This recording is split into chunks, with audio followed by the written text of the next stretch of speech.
তবে কি আজ এত বড় কাতলাটা প্রথমেই কেটে খুব বড় ভুল করলাম?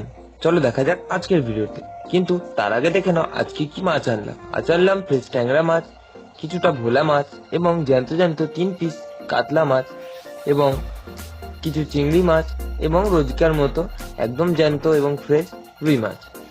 প্রথমে একজন কাকু এসে ট্যাংরা মাছটি দেখে বললেন, বাহ, ট্যাংরা মাছ তো খুব ভালো ফ্রেশ, একটু ট্যাংরা মাছ দেওয়া যাবে? আমি তাকে বললাম যে অবশ্যই দেওয়া যাবে।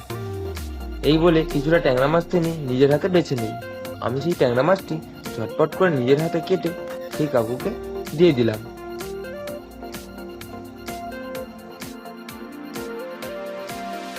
তারপরেই একজন কাকু এসে সেই কাটা কাতলা মাছটি লেজার পিসটুকু নিয়ে বললেন, এই পিসটি আমাকে দিয়ে দিন, আমার আজকে বেশি মাছ লাগবে না, কারণ তিনি নাকি বাড়িতে মাংস নিয়েছে।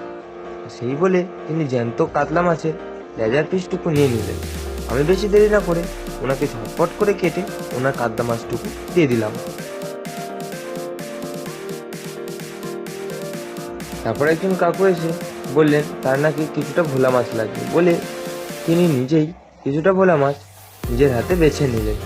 আমি ভোলা মাছটা আস্তে আস্তে করে কেটে ওনাকে দিয়ে দিলাম। তারপর একজন বয়স্ক দাদু এসে বললেন ওনার নাকি লাগবে কাতলা মাছের গাদা পেটি। আমি তাকে বেশি দেরি না করে সেই প্রথমের কাতলাটার গাদা পেটিটি দিলাম এবং তিনি গাদা পেটিটি দেখে খুবই খুশি হলেন। তাই আমি ওনাকে ঝটপট করে পিসটি করে ওনাকে দিয়ে দিলাম।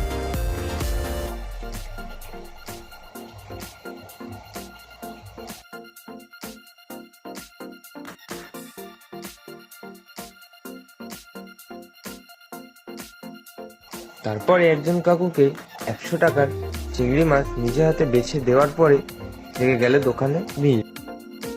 তারপরেই একজন এসে বললেন ওনার একটি জ্যান্ত রুই মাছ লাগবে।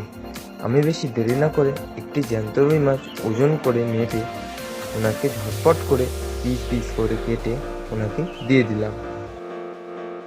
রুই মাছটুকু দেওয়ার পরেই আজকের কিছুক্ষণের মধ্যেই মাছটি আমার শেষ হয়ে গেল আর দোকানে অনেকটাই ভিড় লেগে গিয়েছিল। তো চলো বন্ধুরা, আজকের ভিডিওটা এই অবধি। দেখা হচ্ছে আবার পরের দিনে নতুন কোনো ভিডিওতে। ততক্ষণের জন্য